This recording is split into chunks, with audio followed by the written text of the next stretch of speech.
Good morning students.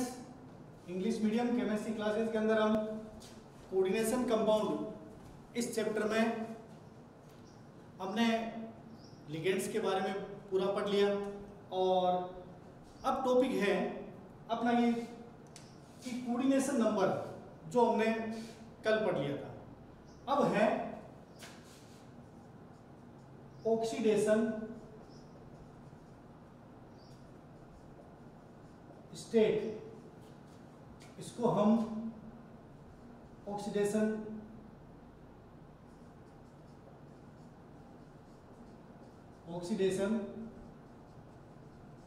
Number भी बोलते हैं। ऑक्सीडेशन स्टेट ऑफ सेंट्रल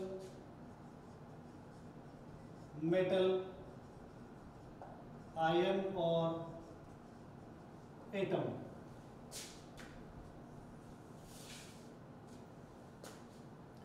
अब ध्यान देना, जो हमने कोऑर्डिनेशन कंपाउंड है, जैसे आपको एक बार मैं बता देता हूं, K4FeCN का होल 6, ठीक है।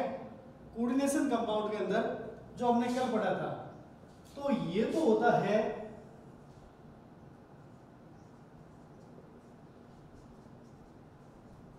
आयोनिक स्फीयर और ये होता है कोऑर्डिनेशन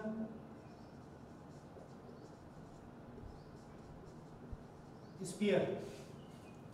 अब अपने को पता है कि ये जैसे ही इस कोऑर्डिनेशन कंपाउंड को, कॉम्प्लेक्स कंपाउंड को हम पानी में डालते हैं तो क्या होता है कि ये 4K प्लस FeCN का होल 6 माइनस 4, तो ये तो क्या हो गया, आयोनाइज्ड हो गया, ठीक है। तो ये आयोनिक स्फीयर कहलाएगा। ये आयन में टूटेगा और ये आयन में नहीं टूटेगा, स्टेबल रहेगा। तभी तुम जो जल के अंदर भी स्टेबल हो और सॉलिड स्टेट में भी स्टेबल हो, उनके लिए हम क्या बोलते हैं, कोऑर्डिनेशन कंपाउंड कहते हैं, ठीक है। अब हम देखते हैं कि अगर ये कोऑर्डिनेशन आयन है और ये पूरा कोऑर्डिनेशन कंपाउंड है, इसमें ये हो गया सेंट्रल मेटल आयन, और सेंट्रल मेटल आयन से जुड़े हैं ये हैं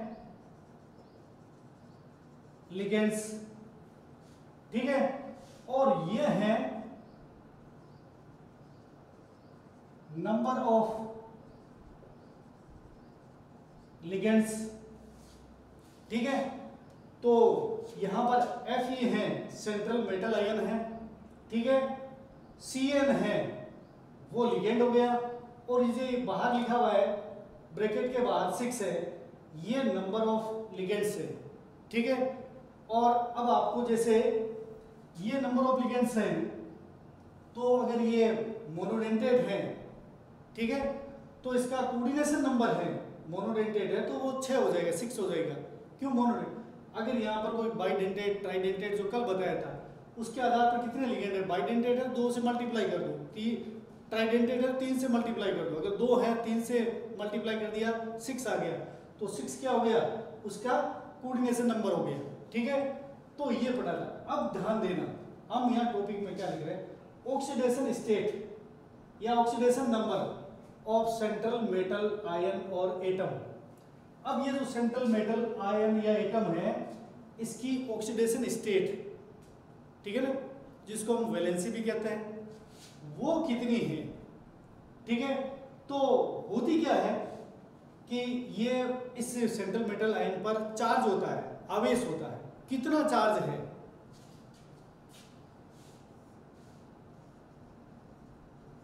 चार्ज है, वो चार्ज का पता कैसे लगेगा? यदि हम ऑक्सीडेशन स्टेट या ऑक्सीडेशन नंबर है, तो हम क्या करते हैं कि इसको अलग कर दिया, आयनिक स्फीयर को, ये रह गया। अब क्या करते हैं कि यदि सेंट्रल मेटल आयन Fe है, इससे 6 CN लिगेंड्स जुड़े हैं, इनको हम हटा देते हैं। इनको हटाने के बाद लिगेंड्स को हमने रिमूव कर दिया, यहां से हटा दिया, और फिर इस पर जो भी चार्ज रहेगा वो चार्ज ही इस सेंट्रल मेटल आयन का ऑक्सीडेशन स्टेट या ऑक्सीडेशन नंबर होगा। ठीक है, तो अब इसको ज्ञात करने का एक तरीका होता है कि इसको किस तरह से ज्ञात करते हैं। तो आपको सब आयन से, लिगेंड से, इस पर कितना चार्ज होता है वो आपको पहले जो हमने नेम लिखे थे लिगेंड्स के, उनके अंदर से मेटल, उसके अंदर लिगेंड्स के एटम के बारे में लिखे थे, और उस पर चार्ज कितना है, मुख्य लिगेंड्स पर चार्ज कितना है वो याद रहना चाहिए। अगर लिगेंड्स का चार्ज अपने को पता नहीं है तो हम इस सेंट्रल मेटल आयन या एटम की ऑक्सीडेशन स्टेट या ऑक्सीडेशन नंबर है वो ज्ञात नहीं कर सकते। ऑक्सीडेशन स्टेट, ऑक्सीडेशन नंबर, एक तरह से हम कह दें वैलेंसी, ये सब एक जैसे ही है। ठीक है, अब ध्यान देना, इसको हम कैलकुलेट करते हैं ऑक्सीडेशन नंबर या ऑक्सीडेशन स्टेट। तो अगर हम K4FeCN का होल 6 में ऑक्सीडेशन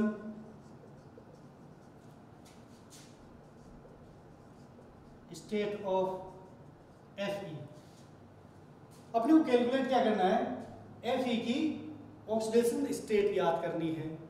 तो इसका तरीका अब देखो, पहले आप साधारण रूप से देखते हैं। ये अगर इसको हम आयनों में तोड़ दें, ठीक है ना, इसको और इसको, क्यों, ये तो एक आयन रहेगा और ये एक आयन रहेगा। ठीक है, आपको पहले बता दिया जो कोऑर्डिनेशन कंपाउंड में जो पहले लिखा रहता है वो होता है केटाइन। ठीक है, और उसके बाद वाला होता है एनाइन। अब चलते हैं कि आपको इसकी ऑक्सीडेशन स्टेट याद करनी हो। अगर उस पर कोई चार्ज नहीं लिखा हुआ है, इसका अर्थ ये हो गया कि उसका टोटल चार्ज है वो 0 है। ठीक है ना, ये एक तरह से न्यूट्रल कोऑर्डिनेशन कंपाउंड है अभी, तो इस पर टोटल चार्ज कितना है, 0 है। अब इसको हम कैलकुलेट करेंगे तो कैसे लिखेंगे, K4, तो इसका मतलब 4 इंटू K प्लस, आप सबको डिवाइड कर दो अलग अलग। ठीक है, Fe एक ही है, लिख दिया, प्लस Cn का होल 6, ये पूरा है कोष्टक के अंदर ब्रैकेट में, 6 आ गया, मल्टीप्लाई Cn से कर देते इक्वल टू 0। अब हम देखते हैं K पर चार्ज होता है +1, Cn पर -1, और इस पर क्या चार्ज है वो होगा x। ठीक है ना, x ही अपने को ज्ञात करेंगे, वही होगा oxidation state of central metal ion. ठीक है, अब चलते हैं हम कैलकुलेशन। 4 इंटू पोटेशियम K+1 लिखा है तो +1 1 से मल्टीप्लाई कर दिया, इसकी जो वैलेंसी होती है उसी से इसको गुणा कर दिया, मल्टीप्लाई प्लस Fe का हमने मान लिया x, प्लस 6 मल्टीप्लाई -1, Cn पर क्या चार्ज है, -1, इक्वल टू 0। इसको वापस कैलकुलेट करते हैं, 4 plus x, 6 into -1 -6 equal to 0। ठीक है, इसको हम कैलकुलेट करते हैं, x इक्वल टू 6 - 4। ठीक है, तो x इक्वल टू +2। तो Fe है, Fe पर हमने यहां पर क्या लिखा, चार्ज x लिखा, वो कितना आया, +2 है। तो इसके अंदर K4FeCN का होल 6 में ऑक्सीडेशन स्टेट ऑफ Fe बराबर इक्वल टू +2 आया। ठीक है ना, तो आपको ये ऐसे कैलकुलेट करना चाहिए। आगे समझ में। अब एक चीज और ध्यान देना कि यदि ये जैसे है, इसके अलावा हो तो उनको हम कैसे कैलकुलेट करेंगे, इसके लिए आप ध्यान दें। अगर हमने लिख दिया NiCl का होल Cl4 -2, इसमें ऑक्सीडेशन स्टेट ऑफ Ni की ऑक्सीडेशन स्टेट याद करनी हो। अब ये ध्यान देना, ये है आयन। अगर कोई कंपाउंड हो, ठीक है, कंपाउंड का कुल चार्ज है होता है, आयन का चार्ज है उस पर जितना चार्ज होता है उसके बराबर होता है। जैसे NiCl4 ऊपर चार्ज कितना लिखा गया है -2, तो इस पूरे आयन का चार्ज है वो -2 है, न कि वो Cl या Ni के लिए है। इन सबको मिलाते हैं ना, तो इनका अगर हम चार्ज का कैलकुलेशन करते हैं तो -2 आता है, ये है। तो इसका अर्थ ये हो गया, अगर हम इसी को ऐसे लिखें तो Ni + 4Cl- -2, ये जो चार्ज है इसको = -2 कर देना। अगर +3 है तो यहाँ +3 लिख देंगे, या -1 है तो यहाँ -1 लिख देंगे, ठीक है। तो इसके चार्ज के बराबर ही इनका टोटल चार्ज होगा। अब हम देखते हैं Ni है, इसका हो गया x, ठीक है, +4 × -1 = -2, ठीक है। अब हम देखते हैं कि अगर x है, इसका जो भी मान आएगा, वैल्यू आएगी, वो वैल्यू Ni की ऑक्सीडेशन स्टेट होगी। तो x -4 = -2, x = 4 - 2, तो x = +2। तो यहाँ पर ऑक्सीडेशन स्टेट ऑफ Ni = +2 है। एग्जाम में से क्वेश्चन आता है, कोई भी कंपाउंड दे देता है, चाहे वो आयन है या कोई मॉलिक्यूल है, ठीक है।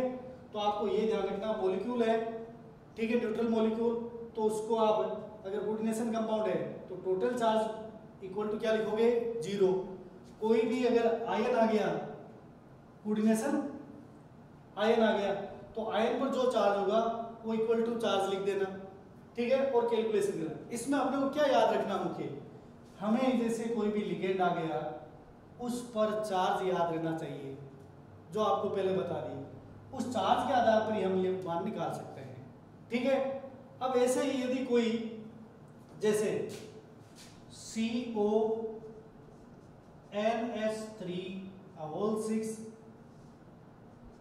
+3,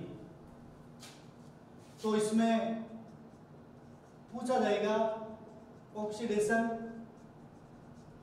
स्टेट ऑफ CO, ठीक है। तो अब ऑक्सीडेशन स्टेट याद करनी हो अपने को, किसकी, कोबाल्ट की। तो NH3 है, इस पर चार्ज कितना है, 0 है, तो हम क्या लिखेंगे, ऐसे CO +6 × NH3 = +3, ठीक है। कोबाल्ट का हमने कर दिया x +6 × 0 = +3, तो x +0 = +3, तो x = +3। तो CO है, इस पर ऑक्सीडेशन स्टेट है, कितनी होगी, +3। तो हम इस तरह से किसी भी कोऑर्डिनेशन कंपाउंड के अंदर जो सेंट्रल मेटल आयन या एटम होता है, ठीक है, तो उसके अंदर आप ऑक्सीडेशन स्टेट याद करनी हो तो इस तरह से आप कैलकुलेट कर लेना। किसी के लिए भी हो, ये तरीका आपको आना चाहिए। क्यों, जैसे हम नोमेनक्लेचर में पढ़ेंगे तो क्या होगा कि आपको ऑक्सीडेशन स्टेट है सेंट्रल मेटल आयन की या एटम की, वो पहले कैलकुलेट करनी होगी, ठीक है। उसी से हम आप उसका कोऑर्डिनेशन कंपाउंड का नेम लिख सकोगे, तो ये आपको मोस्ट जरूरी है आपको आना, ठीक है ना। तो अब इसके आगे चलते हैं। अगला टॉपिक है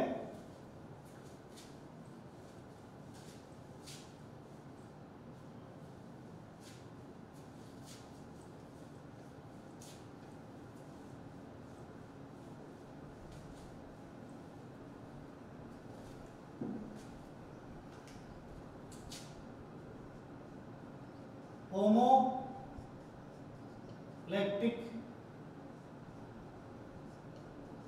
कॉम्प्लेक्स एंड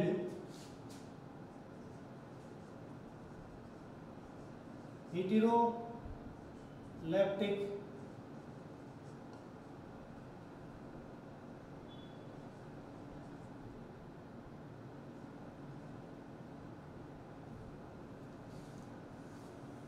कॉम्प्लेक्स। ठीक है, होमोलैप्टिक कॉम्प्लेक्स एंड हेटेरोलैप्टिक कॉम्प्लेक्स एकदम इजी चीज है। देखो इस चैप्टर के अंदर आपको ठीक से समझना है। एक बार समझ लिया, इसमें कोई ऐसी चीज नहीं जो आपको रटना पड़ेगा। थोड़ा सा ध्यान देना, लिगेंड है उसका आपको नेम याद रहना चाहिए, लिगेंड पर चार्ज याद रहना चाहिए, और लिगेंड वो बाइडेंटेट है, मोनोडेंटेट है, ट्राई है, किस प्रकार का लिगेंड है वो थोड़ा याद रहना चाहिए। इसके अलावा इस चैप्टर के अंदर इतनी कोई चीज़ ऐसी नहीं है जो आपको रटनी पड़े, केवल समझने की चीज़ है ये। तो होमोलैप्टिक कॉम्प्लेक्स तो और हेटेरोलैप्टिक कॉम्प्लेक्स, इसमें क्या चीज़ पूछी जाती है कि अपने को एग्जाम्पल पूछे जाता है एग्जाम में कि आप होमोलैप्टिक कॉम्प्लेक्स या कोऑर्डिनेशन कंपाउंड का एग्जाम्पल दीजिए या हेटेरोलैप्टिक कॉम्प्लेक्स का एक एग्जाम्पल दीजिए। ठीक है ना, तो आप दोनों में से ध्यान देना, होमोलैप्टिक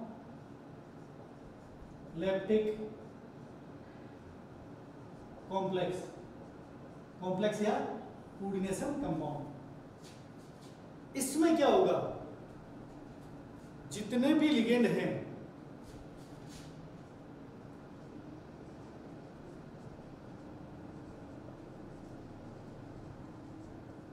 बस ये याद रख लेना, वन टाइप लिगेंड्स होंगे, केवल एक प्रकार के लिगेंड।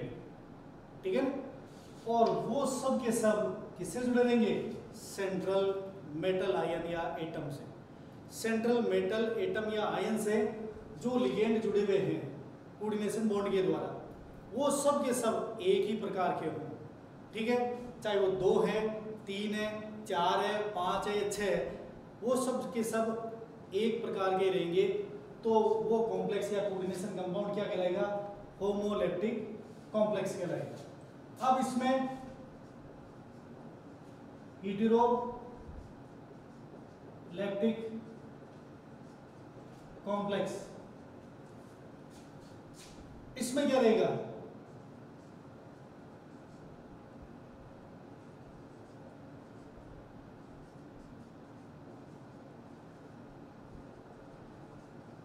इसमें रहेगा डिफरेंट टाइप्स लिगेंड रहेंगे, अलग अलग लिगेंड रहेंगे। इसका मतलब वन टाइप नहीं रहेंगे, 2 टाइप भी हो सकते हैं, 3 टाइप भी हो सकते हैं, 4 टाइप, 5 टाइप, 6 टाइप।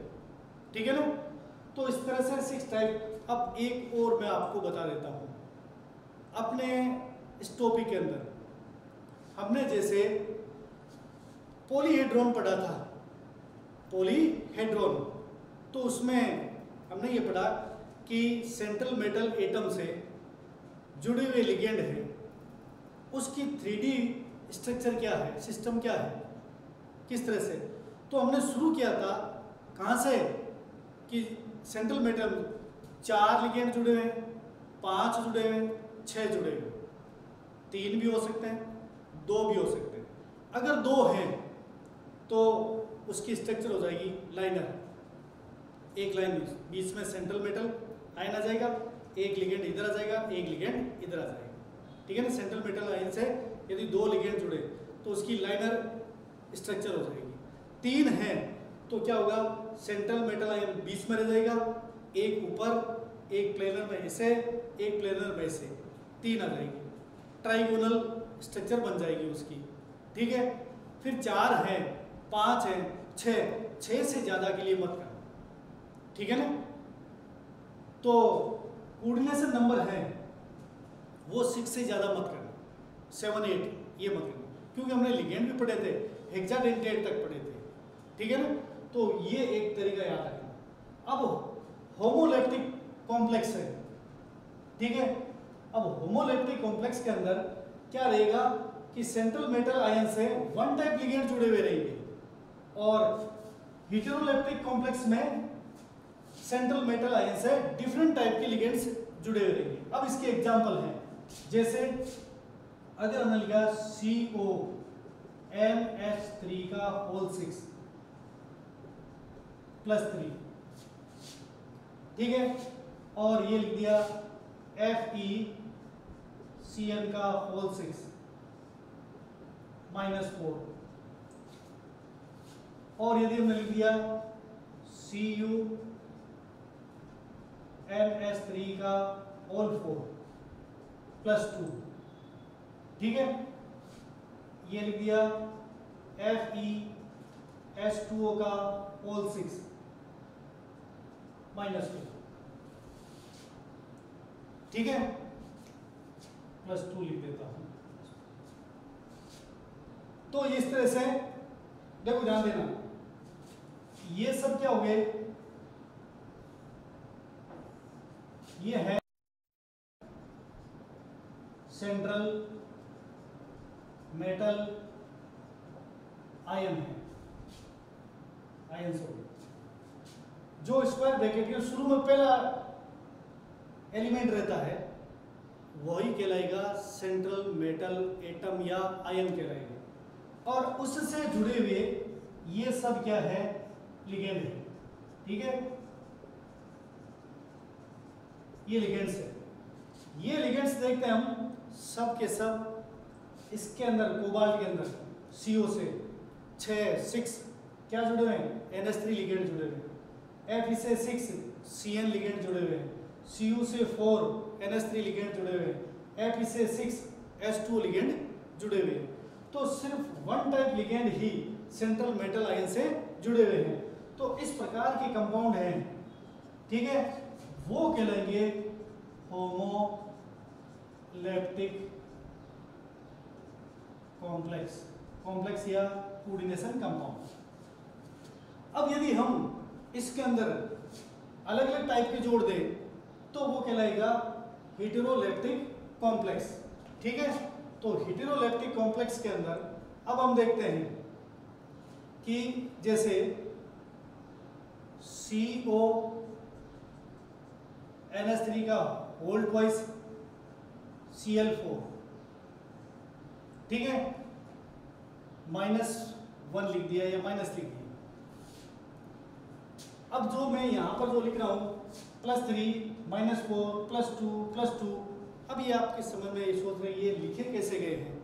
मैंने आपको कल ही बताया था, मैं इसका आपको एक ट्रिक बताऊंगा, ठीक है। उस ट्रिक से आपको पता लगेगा, भाई आप भी सीख जाओगे कैसे भी, कोई दिक्कत नहीं है कि कैसे चार्ज लगाए गए हैं, मैंने इनको आयंस बनाया है, ठीक है ना।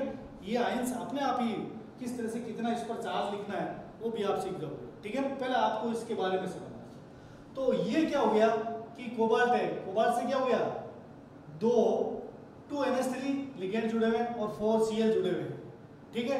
तो ये क्या हो गया कि 2 टाइप के लिगेंड हो गए,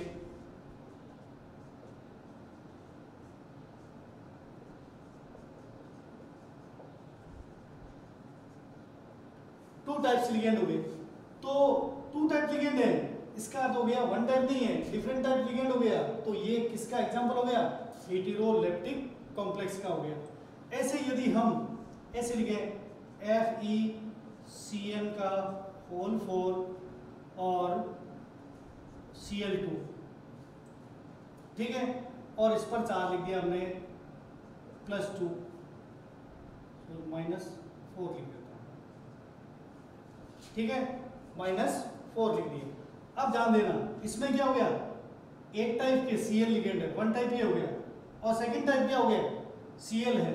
तो 2 क्या हो गए, डिफरेंट टाइप के लिगेंड हो गए। तो डिफरेंट टाइप के लिगेंड हो गए तो ये क्या कहलाएगा, हेटेरोलैप्टिक कॉम्प्लेक्स कहलाएगा। तो इसे क्या हो गए, हेटेरोलैप्टिक कॉम्प्लेक्स हो गया,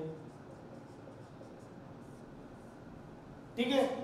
तो होमोलैप्टिक और हेटेरोलैप्टिक इन कॉम्प्लेक्स के अंदर हमें ये ध्यान देना चाहिए कि इनकी मुख्य बात, विशेषता वो ये होनी चाहिए, homoleptic 1 type ligand, heteroleptic different type ligand, ठीक है। और इस आधार पर आप इनके अंदर आप एग्जाम्पल लिख सकते हो, ठीक है। अब अगर आपको इसमें, अब इसके आगे हम पढ़ेंगे IPC nomenclature of coordination compound, ठीक है। चलो इसके अंदर हम आगे पढ़ रहे हैं थोड़ा। देखिए आईपीसी नोमेनकल्चर है, मैं आज थोड़ा सा बताऊंगा इसमें, उसके बाद में हम इसका विस्तार से कल पढ़ेंगे। तो आप चलते हैं पहले IPC nomenclature of coordination compound.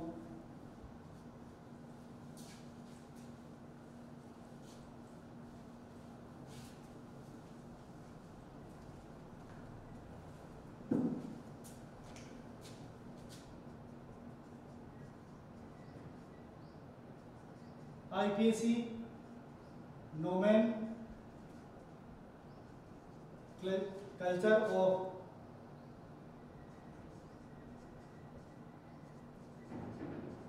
Coordination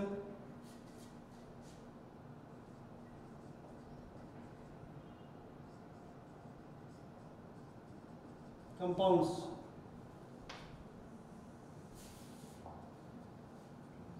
exam के अंदर ये निश्चित रूप से आते हैं हर साल, ये ध्यान देना।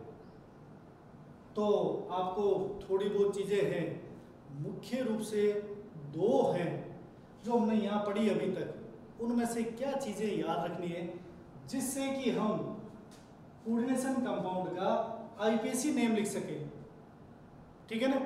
इसमें पहली चीज है, आपको लिगेंड है उसका नाम आना चाहिए, कि जैसे कोई भी लिगेंड लिख दिया H2O, तो आपको इसका, इस लिगेंड का नाम होता है एक्वा।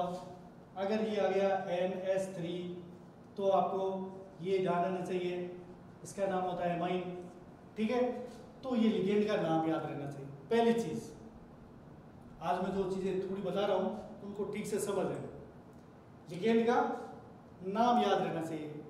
दूसरी चीज, लिगेंड का क्या रहना चाहिए, चार्ज याद रहना चाहिए, ठीक है। तो लिगेंड पर कितना चार्ज है, जैसे अगर H2 आ गया तो इस पर 0 चार्ज है और इस पर भी 0 चार्ज है, न्यूट्रल चार्ज है ये, ठीक है। और यदि ये आ गया Cl, तो नाम है इसका क्लोरो, और इस पर चार्ज कितना है, -1 है, ये याद रहना चाहिए। अब एक चीज और आएगी कि हमने लिगेंड के नाम भी अपने को पता है, चार्ज भी पता है, और अब याद है अपने उसमें मुख्य चीज है, कोई भी नोमेनकल्चर पढ़ेंगे कोऑर्डिनेशन कंपाउंड का तो कुछ शॉर्ट साइन आते हैं, उस शॉर्ट साइन को भी आपको अच्छी तरह से समझना है, ठीक है। जैसे मान लीजिए आपके ये लिखा आ गया EN OX PY, ठीक है ना। तो ये शॉर्ट साइन दिए हुए रहते हैं, इनके फुल नेम याद रहने चाहिए। तो अब जैसे ये है एथिलीन डाई एमीन, और इसका ऑक्जेलेटो, ठीक है, इसका पिरिडीन। तो ये आपको शॉर्ट साइन भी याद रहना चाहिए, एक तो ये, ठीक है। तो मैंने दो चीज बताई अभी तक, लिगेंड का नाम और लिगेंड पर चार्ज, ये याद रखना। इन पर भी लिगेंड के नाम याद है, शॉर्ट चार्ज भी ध्यान रहना चाहिए, ठीक है ना। जैसे एथिलीन डाइएमीन है 0 चार्ज होता है, ठीक है। ऑक्जिलेटो है -2 होता है, ठीक है। पिरिडीन है 0 हो गया। अगर जैसे PS3 है तो फॉस्फीन है, इस पर भी 0 चार्ज आ गया। तो इस तरह से आपको लिगेंड का नाम और उस पर चार्ज है वो अच्छी तरह से आने चाहिए। शॉर्ट साइन है उसके फुल नेम याद रहने चाहिए।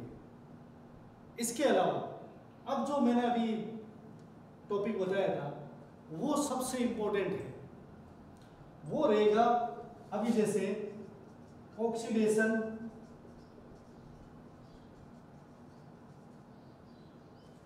स्टेट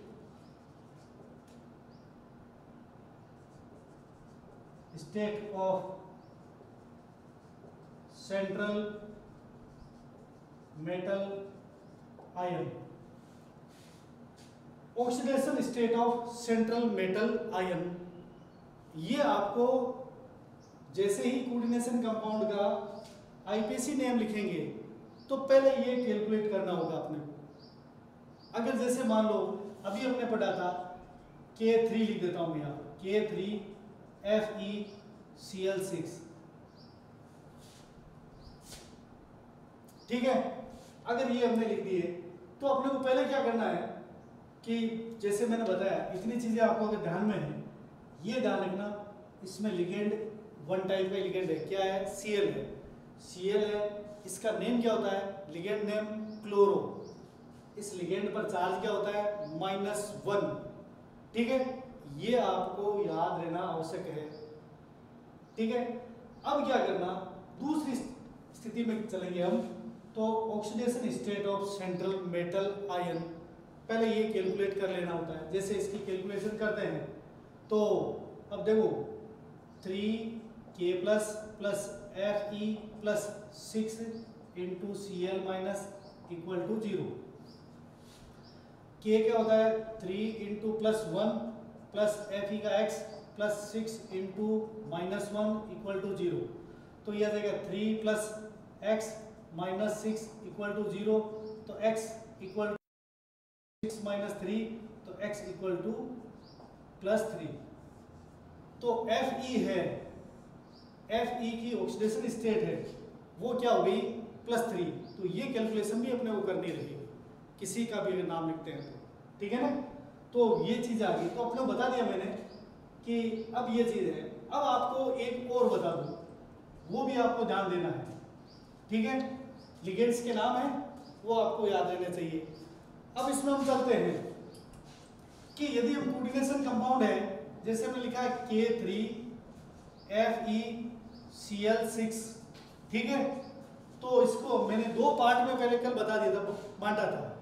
तो इसमें पहला पार्ट है जो पहले आता है, तो ये तो होता है केटाइन, ठीक है ना, जिसको हम लिखते हैं आयोनिक स्फीयर, और ये भाग रह गया आयोनिक स्फीयर, और ये रह गया एनाइन। ध्यान देना, कोऑर्डिनेशन कंपाउंड जो पहले लिखा रहता है वो आयोनिक स्फीयर है, अर्थात वो केटाइन रहेगा, और जो बाद में लिखा हुआ है वो रहेगा एनाइन, ठीक है। अब क्या करना है कि आपको केटाइन है जो आयोनिक स्फीयर है, उसके अंदर चाहे केटाइन आए या एनाइन आए, उसका जनरल नेम लिखना है, सामान्य नाम लिखना है, ये याद रखना है, ठीक है।